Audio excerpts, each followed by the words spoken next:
భూతద్దం చిన్నగా ఉన్న వస్తువులు పెద్దగా కనిపించటానికి, దూరంగా ఉన్నవి దగ్గరగా కనిపించటానికి భూతద్దాన్ని వాడతారు.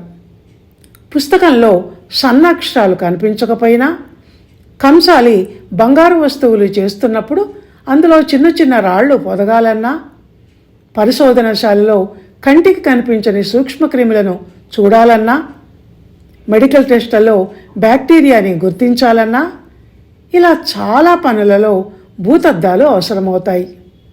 ఇవన్నీ ప్రయోజనకరమైన పనులకు పనికొచ్చేవి గనక భూతద్దాల పాత్ర ఇందులో ప్రశంసనీయం. కంటిచూపు మందగించినప్పుడు కూడా కళ్ళద్దాలలో ఈ లెన్స్ని ఫిక్స్ చేస్తారు. మరీ ఎక్కువ సైట్ ఉన్న వాళ్ళు పెట్టుకునే అద్దాలు చాలా మందంగా ఉంటాయి గనక వాటిని భూతద్దాల కళ్ళజోడు అని అందుకే సరదాగా బనాయిస్తూ ఉంటారు. ఇదంతా ఓకే, కానీ కొంతమంది కళ్ళకే కాదు మనసుకు కూడా భూతద్దాల కళ్ళజోడును తగిలించుకొని చిన్న విషయాలను పెద్దవి చేస్తూ అనవసరంగా వాళ్ళ జీవితాలలో సమస్యలను సృష్టించుకోవటమే కాక వీధికెక్కి రచ్చ రచ్చ చేసుకుంటారు.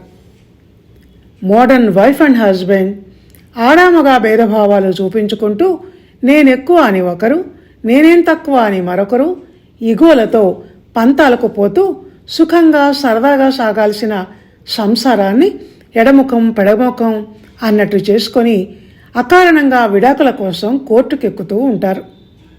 ఇది ఇలా ఉంటే ఈ రోజుల్లో సోషల్ మీడియాలో రేటింగ్ల కోసం సొసైటీలోని చిన్న చిన్న విషయాలను కూడా వీడియోలకు ఎక్కించి క్యూరియాసిటీని కలిగించే అబద్ధపు హెడ్డింగ్స్ పెట్టి సెలబ్రిటీల జీవితాలను వీరికెక్కించటం, ఏమీ లేకపోయినా ఏదో ఉన్నట్టు సెన్సేషన్ని సృష్టించి అసలు సీన్ని తారుమారు చేయడం చేస్తున్నారు.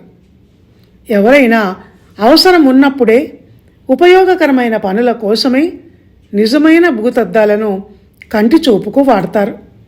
కానీ పనిలేని వాళ్ళు, అల్లరి హంగామా సంచలనం అంటే క్రేజ్ ఉన్నవాళ్ళు ఎదుటి వాళ్ళ లైఫ్కి పరువుకి నష్టం కలిగించటం కోసం, ఆ విధంగా అక్రమంగా డబ్బు రాబట్టడం కోసం మనసుకు భూతద్దాలు తగిలించుకొని జనంలో భయాన్ని, సెన్సేషన్ని సృష్టించే ప్రయత్నం చేస్తుంటారు.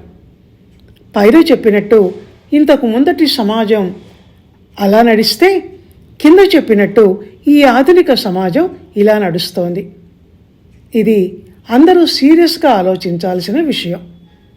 ధన్యవాదాలు.